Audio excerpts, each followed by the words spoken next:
continuación disertará la doctora Adriana Descalzo. Adriana es doctora de la Facultad de Ciencias Exactas y Naturales de la Universidad de Buenos Aires, investigadora independiente de CONICET. Actualmente se desempeña en el Instituto de Tecnología de Alimentos de INTA. Se especializa en el desarrollo e innovación de nuevos alimentos e ingredientes funcionales. Hola a todos, mi nombre es Adriana Descalzo y yo les voy a introducir el concepto de seguridad alimentaria en la multiplicidad de factores, ¿sí?, que están implicados en este concepto y cómo lo enfocamos desde el programa de valor agregado, agroindustria y bioenergía del INTA. Bien, la seguridad alimentaria existe cuando todas las personas tienen acceso en todo momento, ya sea físico, social y económico, a alimentos suficientes, seguros y nutritivos para cubrir sus necesidades naturales para una vida sana y activa.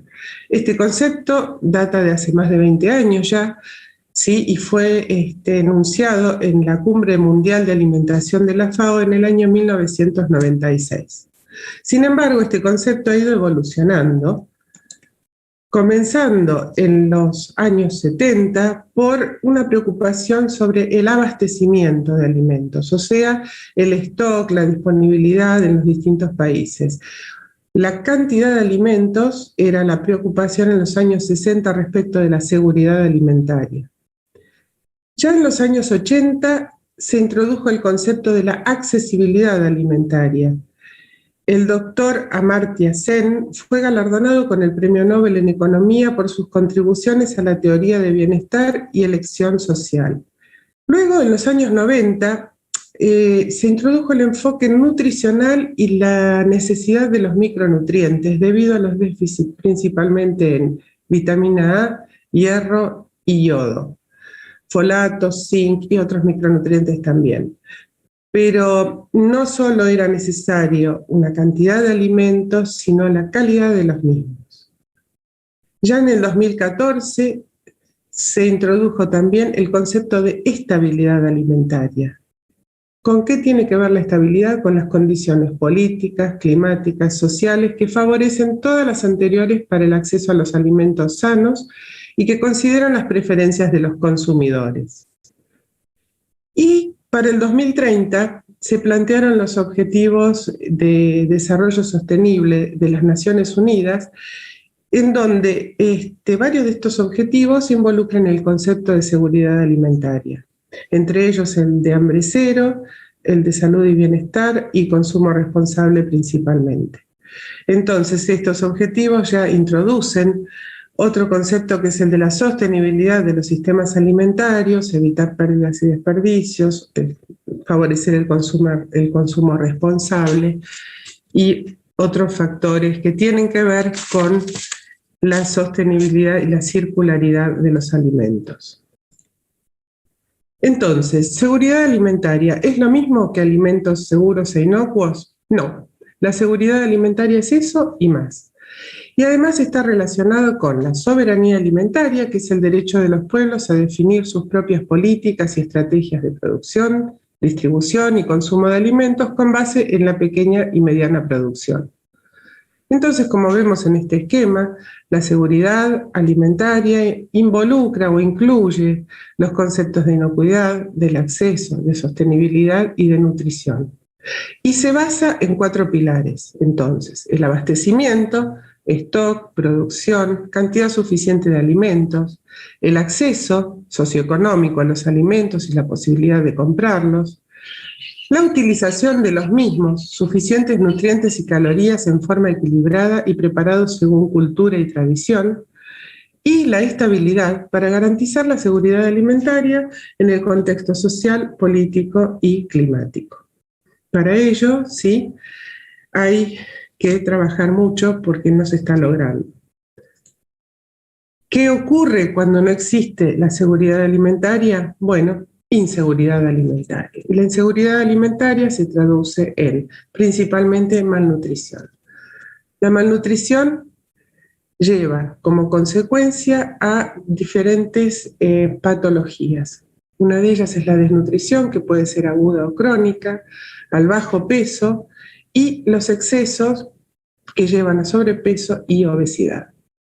En general, la desnutrición aguda y crónica y el bajo peso están asociados con un déficit en macronutrientes, déficit calórico y en macronutrientes, pero a su vez también un déficit en carencias parentales, en servicios sociales y de salud, y por supuesto la consecuencia es el hambre. En cambio, el sobrepeso y la obesidad en general se deben a déficit en el consumo de frutas y vegetales, están relacionados con, ¿no es cierto?, déficit en micronutrientes, exceso de comida ultraprocesada, exceso de calorías, lo que se llama calorías vacías, ¿sí? Y como consecuencia lleva al hambre oculta. En la mayoría de las poblaciones, digamos, de los países del sur y en desarrollo, lo que ocurre, y subdesarrollados por supuesto, lo que ocurre es una triple paradoja. Hay una coexistencia de obesidad, hambre oculta y desnutrición. Y esto lo podemos ver en algunas imágenes, ¿no es cierto? La preparación de alimentos en hogares carenciados, donde se utilizan, ¿sí?, en general, alimentos que son donados o que corresponden a campañas de distribución y son altos en azúcares, harinas, baja proteína, escasos micronutrientes, son fáciles de preparar y de consumir. Entonces tienen todas estas características que, si bien por un lado dan un aporte calórico, por el otro lado están quitando micronutrientes y como consecuencia se produce lo que se llama hambre oculta. En el mundo, en 2018, la subalimentación alcanzaba más de un 10%, casi un 15% de la población, 822 millones de personas subalimentadas respecto de la población mundial. De estas personas subalimentadas, la mayoría se encuentran en Asia y África y después, en tercer lugar, en América Latina y Caribe. Bien, esta es una de las partes de la paradoja, ¿sí? Y en los últimos años, digamos, entre el 14 y el 18, los niveles de inseguridad alimentaria fueron aumentando a escala mundial.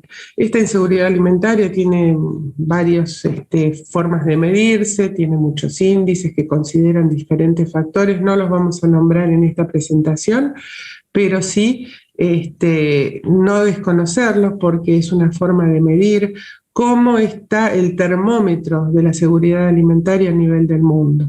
Y lo que se observa es un aumento de la inseguridad alimentaria global, de la inseguridad alimentaria moderada y también de la inseguridad alimentaria grave.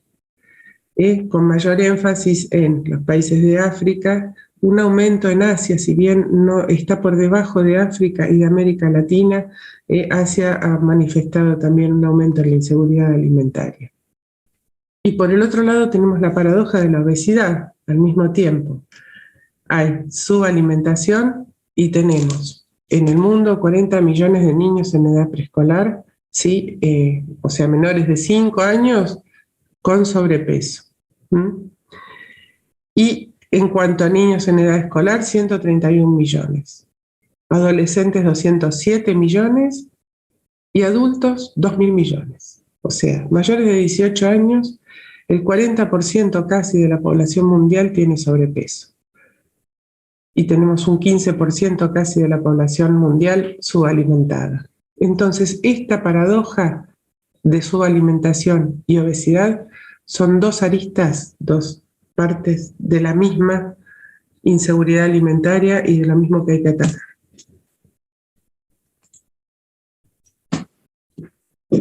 La inseguridad alimentaria genera obesidad y la obesidad también es inequidad, ¿sí?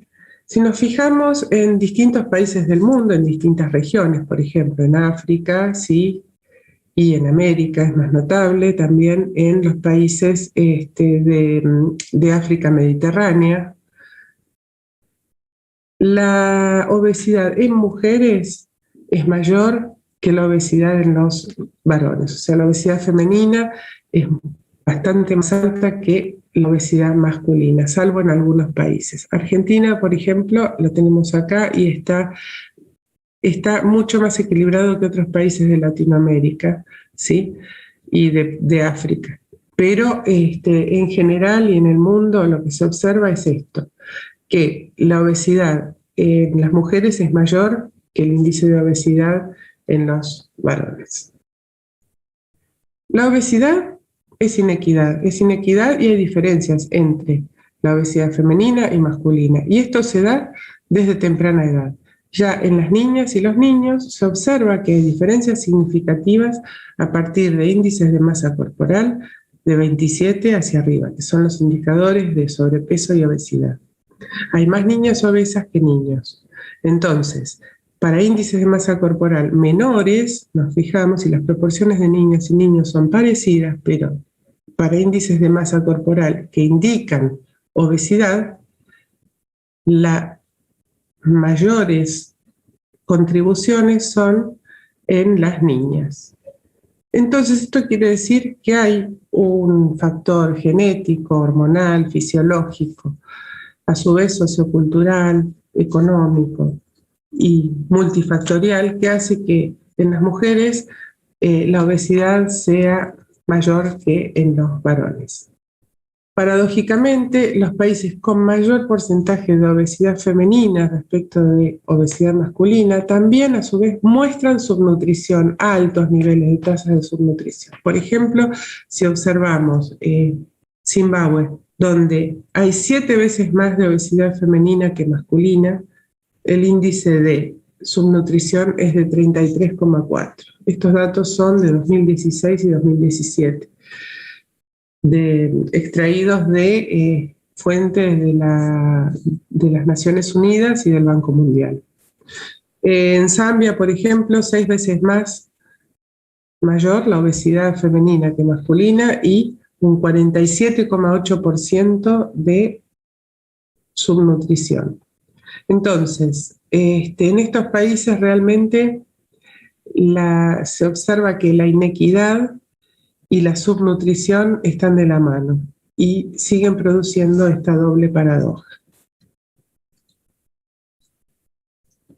Los factores que correlacionaron con la obesidad masculina y femenina, en principio, con la masculina fueron el consumo de grasas animales, de bebidas chocolatadas, uso de energía, está relacionada con el ingreso per cápita, o sea, mayores ingresos y mayor posibilidad de acceso a comer.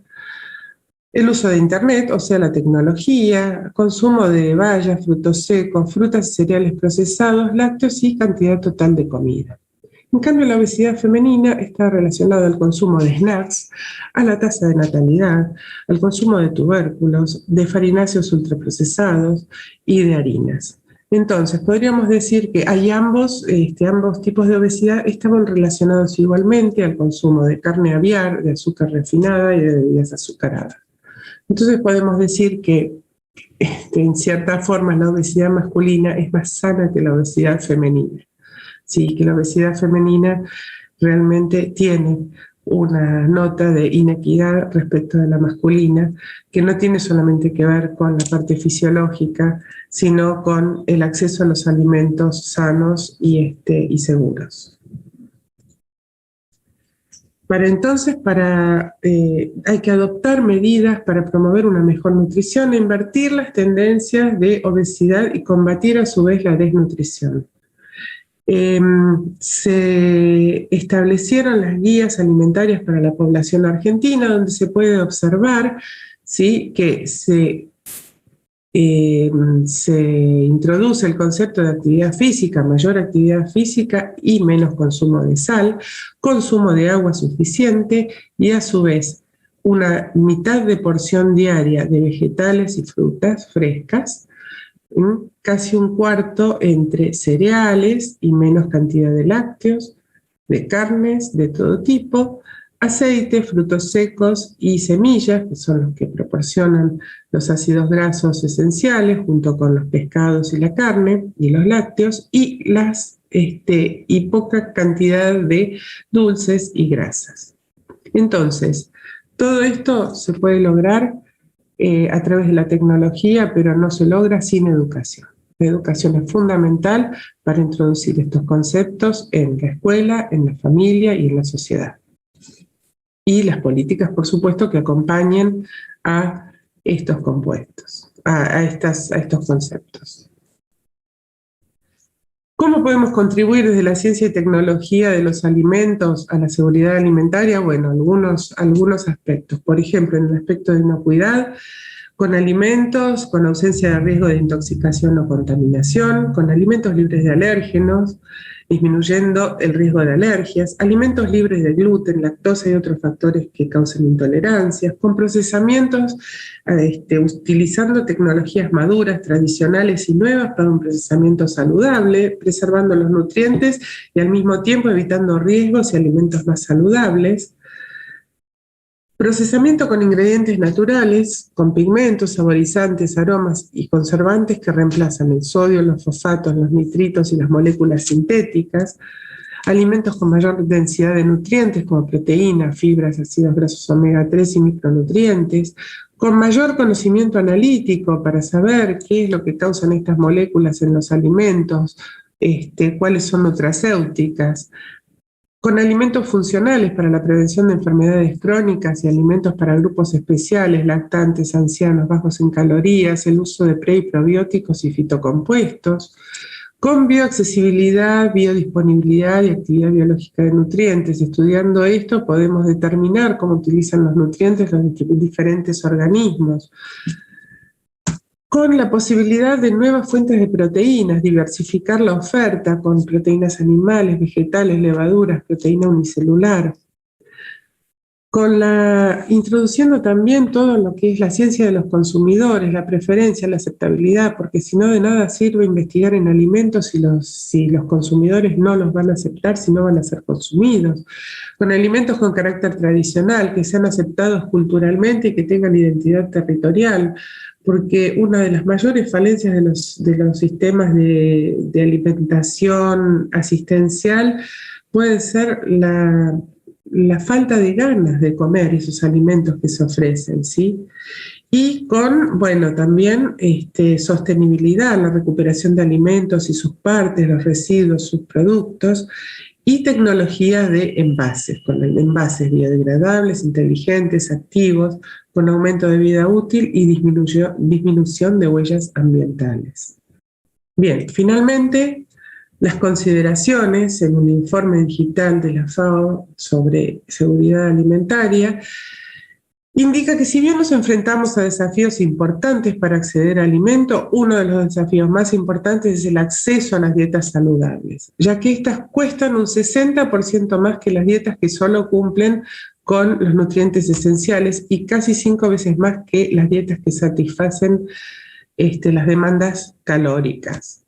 Entonces, el costo de una dieta aumenta gradualmente a medida que aumenta la calidad de esta dieta. Este alto costo y la imposibilidad de acceder a dietas saludables se asocian con mayor inseguridad alimentaria en las distintas formas de desnutrición que hemos visto, desde el retraso en el crecimiento infantil hasta la obesidad en adultos. La inasequibilidad de las dietas saludables se debe a los altos costos en relación con los ingresos de las personas, y este es un problema que se ve agravado por el COVID-19 en forma global. Las dietas saludables que reflejan pautas globales e incluyen alimentos de varios grupos y tienen mayor diversidad dentro de los grupos de alimentos son inaccesibles para más de 3.000 millones de personas.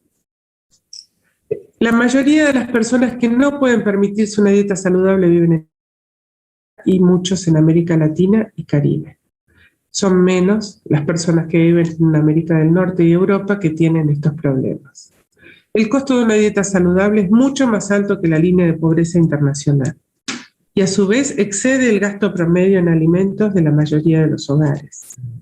Entonces, los desafíos son mayores para los países con situaciones de crisis prolongadas. Si bien el costo de una dieta saludable es comparable al promedio mundial, el 86% de la población de estos países no puede permitírselo. Entonces, se requiere una transformación de los sistemas alimentarios para abordar el problema de millones de personas que no pueden pagar estas dietas saludables debido a los altos precios de los alimentos y a las limitaciones de los ingresos.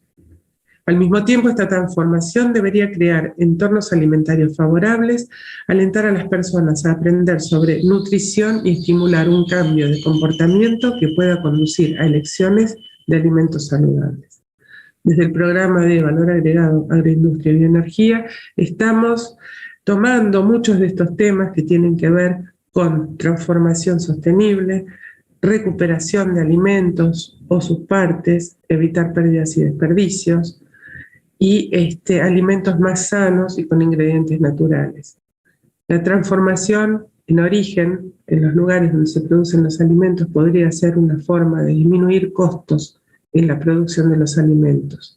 Y también los circuitos locales de producción y de consumo, y adaptados a los territorios y a los gustos y preferencias de los consumidores, pueden ayudar en este aspecto. Muchas gracias.